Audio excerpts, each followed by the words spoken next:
కన్యరాశి వారికి ఆంగ్ల సంవత్సర ప్రారంభకాల సమయంలోనే వ్యయంలో కేతు భగవానుడు, అర్ధాష్టమ చతుర్గ్రహ సంచార స్థితి, సప్తమంలో శని సంచార స్థితి, గ్రహాలు అనుకూలంగా లేనప్పుడు అనుకూలించడానికి ఎలాంటి విధి విధానం పాటించడం వలన ఐశ్వర్యం ఆనందం కలిగి ఉన్నతమైన స్థితిగతులు పొందుతారో ఈ వీడియోలో సవివరంగా సంపూర్ణంగా తెలుసుకుందాం.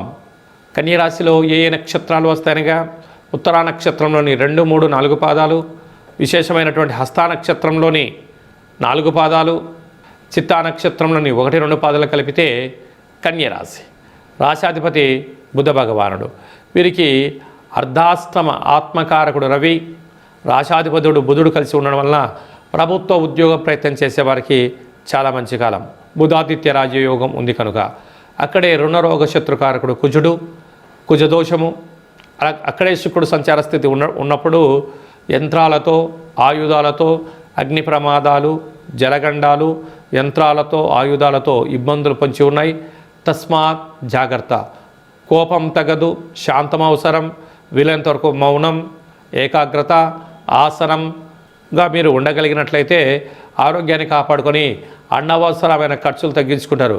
లేకపోతే పోలీస్ స్టేషన్లు, కోర్టు సమస్యలు, అనేక బాధలతో ఇబ్బంది పడే పరిస్థితి చాలా అధికంగా ఉంటుందని చెప్పి గమనించగలగాలి.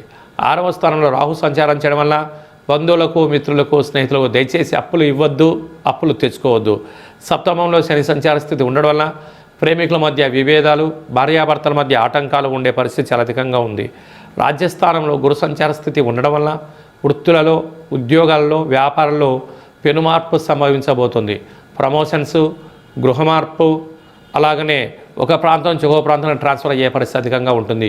వ్యయంలో కేతు సంచార స్థితి ఉండడం వలన భవిష్యత్తు వర్తమానాన్ని ఎప్పుడు కూడా దృష్టిలో పెట్టుకొని మీరు ప్రయాణం చేయగలిగితే చాలా సువర్ణపు యుగంగా ఉండగలగాలి. ఓపిక, సహనము, లక్ష్య సాధనం కోసమే జీవన ప్రయాణం ఉండాలని చెప్పి జ్యోతిర్విజ్ఞానం తెలియజేస్తుంది.